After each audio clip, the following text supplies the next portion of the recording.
খেলাটার উদ্দেশ্য হলো আমরা যাতে কোনো মাদক আসক্ত না হই, এই মাদকের নিয়ন্ত্রক হিসাবে কাজ করতে পারে এই উদ্যোগ নিয়ে তারা এই ফুটবলটি আয়োজন করেছে। প্রতি এলাকায় আপনার এরকম খেলা ছাড়া উচিত, কারণ তাহলে মাদক মুক্ত আল্লাহ যে কোনো ঝগড়াঝাটি সবকিছু মুক্ত থাকবো, একত্র থাকবো বলাবান। মাদক থেকে দূরে রাখার প্রত্যয় সমাজের যুবকদের একত্রিত করে আয়োজন করা হয়েছে ফুটবল ম্যাচের। রীতিমতো ঢাক ঢোল পিটিয়ে এই আয়োজন, যা দেখতে ছুটে এসেছেন বয়োবৃদ্ধরাও।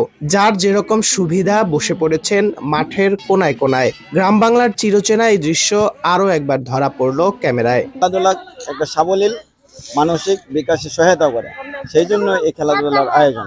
খেলাধুলার পাশাপাশি সবাই লেখাপড়ায় মনোযোগ দেয়, সেই আহ্বান ব্যক্ত করছি।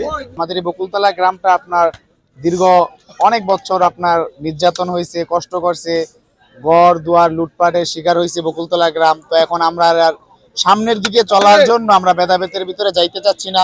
এই কারণে আমাদের গ্রামের সিনিয়র ভাই ব্রাদার এবং মুরব্বীরা আলোচনা সভা করে তারপরে এই খেলার আয়োজন করছে। যুব সমাজ একত্র থাকবো, মাদক মুক্ত গ্রাম চাই। এরকম খেলা যেমন আমরা প্রতি বছর তাদেরকে দিতে পারি, সেটাই আমাদের জন্য সবাই দোয়া করবেন। বকুলতলা গ্রামের যে যুব সমাজ এরা যাতে বিপদগামী না হয়, তার জন্য আমরা সাংস্কৃতিক মনা খেলাধুলার দিকে ওদের মনোনিবেশ করে রাখার জন্য আমাদের এই উদ্যোগ। শুক্রবার দুপুরে মুন্সিগঞ্জ সদরের আধারা ইউনিয়নের বকুলতলা হাজী আব্দুল করিম উচ্চ বিদ্যালয় মাঠে স্থানীয় যুব সমাজ টুর্নামেন্টটির আয়োজন করে। ফাইনালে রূপক সরকারের টিম টাইগার্স ও জুনায়েদ সরকারের টিম লায়ন্স মুখোমুখি হয়। 90 মিনিটের খেলা শেষে 2-1 গোলের ব্যবধানে জয়লাভ করে টিম টাইগার্স। আগামী দিনেও যাতে আমরা এটা ধরে রাখতে পারি প্রতি বছরের মতন। বিশেষ করে খেলাটার উদ্দেশ্য হলো আমরা যাতে কোনো মাদক আসক্ত না হই, খেলার প্রতি অনেক পোলাপানের উৎসাহ যোগানোর জন্য, যাতে সবাই খেলামুখী হই, পড়াশোনার প্রতি পোলাপান আগ্রহ হয়, এই জন্য আমাদের খেলাটা বিশেষ করে আয়োজন করা হয়েছে। ফাইনালে জোড়া গোল করে ম্যাচ সেরার পুরস্কার লুফে নেন টিম টাইগার্সের স্ট্রাইকার মোহাম্মদ সাইদি। পরে উভয় দলের খেলোয়াড়দের সম্মাননা মেডেল ও বিজয়ীদের হাতে পুরস্কার তুলে দেন আমন্ত্রিত অতিথিরা।